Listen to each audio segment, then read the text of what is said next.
Bueno, y un día del inicio oficialmente del año escolar, la Agencia de Calidad de la Educación comenzó la campaña Calidad es. Esto busca fomentar el diálogo en temas como el autoestima de los estudiantes, la convivencia escolar y también la equidad de género, tan importante por estos días.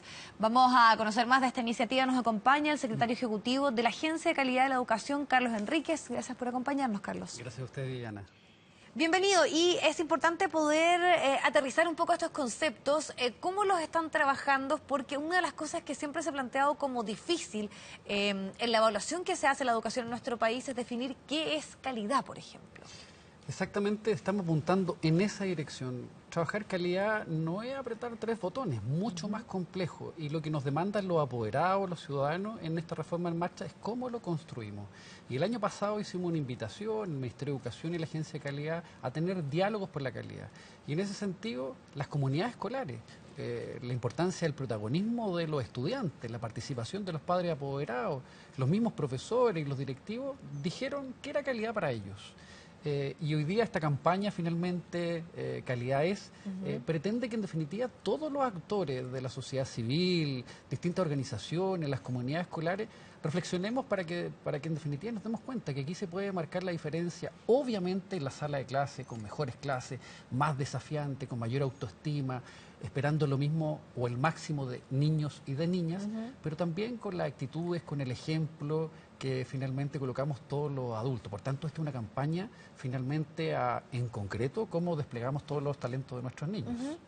Y en ese acercamiento que tuvieron con la comunidad escolar, con padres, apoderados, alumnos, ¿hubo algunos criterios comunes, ciertos aspectos y temas que consideran ellos importantes que estén presentes, por ejemplo, en los colegios? Mira, lo primero que sale como en esta conversación, que calidad no puede ser conocimiento, transferencia de conocimiento, sino que los apoderados, los estudiantes esperan clases más entretenidas, experiencias de aprendizaje desafiantes.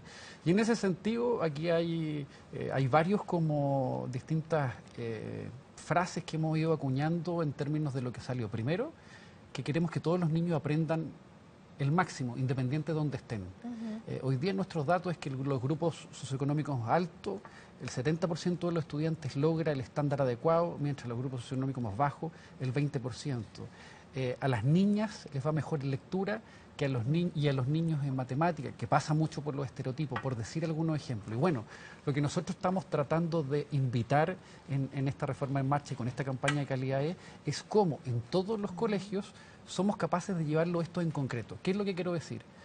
Las tareas no son malas per se, pero cómo hacemos tareas acotadas y desafiantes para los estudiantes. La jornada escolar completa no es mala per se, pero si efectivamente solo se traduce en más matemática y en más lenguaje y no es desafiante y entretenido para los estudiantes, la jornada escolar completa nunca va a resultar. Por eso tiene que ver con invitar a reflexionar, pero también a actuar. Y que esta reforma en marcha, que está generando mejores condiciones, requiere que los colegios municipales, particulares subvencionados y particulares pagados, ojalá utilicen todos estos mecanismos, estas herramientas, estos recursos, para que finalmente se traduzcan en oportunidades de aprendizaje.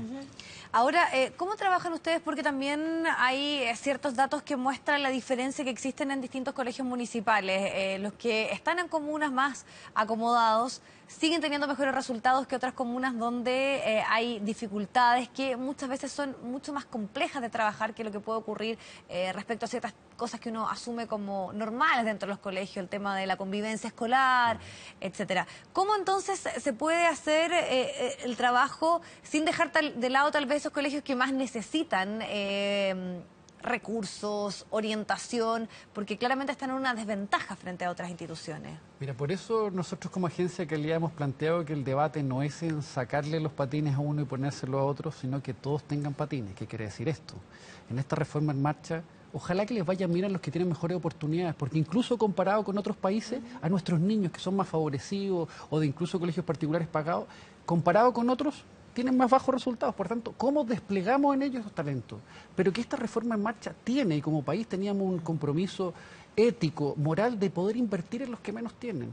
Y en ese sentido, nuestro foco está en cómo los colegios utilizan estos recursos, cómo las horas no lectivas, que son las horas no lectivas, las horas que van a tener los profesores para planificar clases, son una posibilidad, cómo acompañamos a los profesores, ejemplo, si uno es profesor de matemática y no sabe geometría, necesita espacios de formación, de capacitación, cómo finalmente se traduce en acciones muy concretas. Lo que nosotros estamos haciendo en el sistema de aseguramiento de la calidad, en esta reforma es, por un lado, aprender de los colegios que le está yendo bien, aquí todos aprendimos. Hay colegios en lugares muy vulnerables que les va bien, y no hay que ir a Finlandia para reconocer buenos directores, buenas directoras, equipos directivos y profesores. Y por otro lado, a los colegios que se nos están quedando atrás, que la política pública focalice todos los esfuerzos para poder mejorar.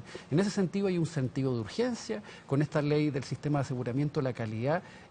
Idealmente a los colegios que van a ir más avanzando se les va a dar un poco más de autonomía, a los colegios que se quedan en intermedio les vamos a dar orientaciones para ojalá tomen mejores decisiones, y a los colegios que se nos quedan atrás de todas las dependencias, porque insisto, queremos que todos los colegios municipales, particulares subvencionados y particulares pagados mejoren, obviamente con prioridad en la educación pública, y en ese sentido es colocar el centro en el aprendizaje integral de los estudiantes y no solo, como te decía, en evaluaciones o en mediciones. Ahora, hace poco se hizo una categorización, sobre todo durante el año 2016, de los colegios para precisamente medir en qué condiciones estaban.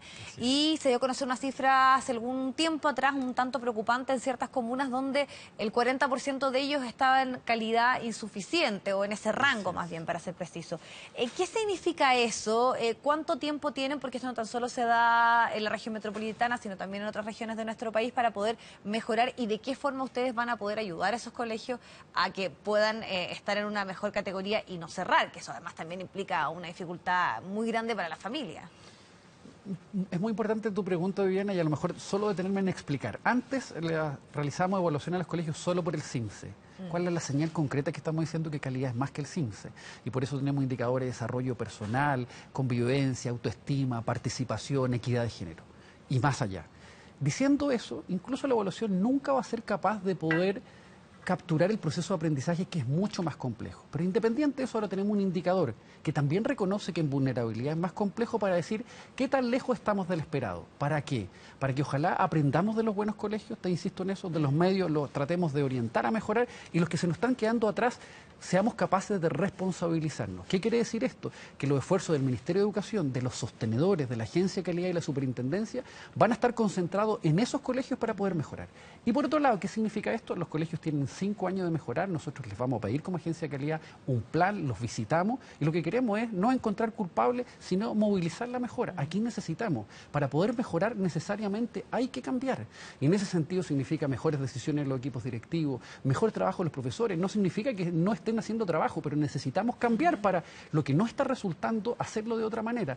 Y en ese sentido hay que apoyarlo. Aquí hay un sentido de urgencia, tenemos alrededor de 630 colegios en el país que están en esta condición, y por tanto es cómo con ellos mejoramos los aprendizajes, y esta reforma que está en marcha permite finalmente en la sala de clase apoyar al profesor para que esto no se quede solo una declaración y como mira, no aprenden en este colegio. Aquí, simplificando la conversación, no tiene que ver con que uno esté con sobrepeso, sino qué hace para bajar de peso. Aquí la conversación no es identificar algunos colegios que se nos quedan atrás, sino qué hacemos para mejorar, y en esa línea son los apoyos que se están desplegando. Claro, y profundizando en ese aspecto, yo me acuerdo cuando, por ejemplo, hubo una medida que ponía luces a los colegios, rojo, verde, amarillo. El semáforo, el semáforo. Causó mucha polémica, se generó ahí un revuelo porque muchos consideran que esto estigmatizaba a ciertos colegios y generaba más dificultades porque muchas personas decidían no poner a sus hijos en esos colegios porque estaban mal evaluados.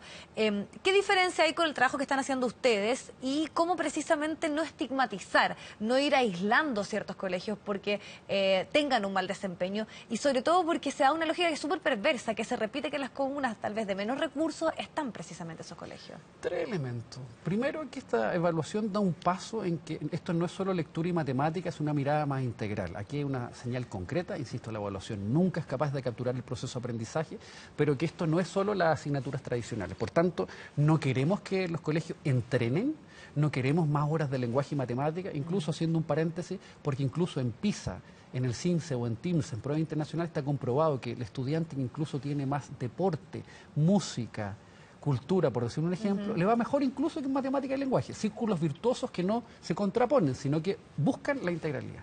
Segundo, aquí se controla por grupo socioeconómico, que es lo que quiere decir esto, se reconoce que en vulnerabilidad es mucho más complejo trabajar. Por tanto, estamos diciendo que, mire, hay una distinción de que trabajar en vulnerabilidad y no en vulnerabilidad es distinto. Y tercero, aquí identificamos no en un ranking, no en un rojo, amarillo, verde, sino que en una distinción y en cada categoría hay más de 600, 1000, 1500 colegios. Por tanto, no ponemos desde el 1 al último, sino más bien hay un grupo de colegios para que, idealmente, insisto, poder aprender de los que van avanzando, apoyar a los que se nos están quedando atrás. Y por último, yo te quisiera decir, los colegios se nos están quedando atrás, lo importante es no estigmatizar, y eso lo estamos haciendo porque no hay semáforo, porque en definitiva es información, no con estigmatización, pero también la idea aquí es responsabilizarnos, y en ese sentido el Ministerio de Educación, la Superintendencia y la agencia pretenden de que no ocultemos esta información, sino más bien cómo trabajamos con ello con un sentido de urgencia para que avancen, y yo creo que eso también es lo distinto de, finalmente, no estigmatizar, pero sí hacernos cargo para poder mejorar.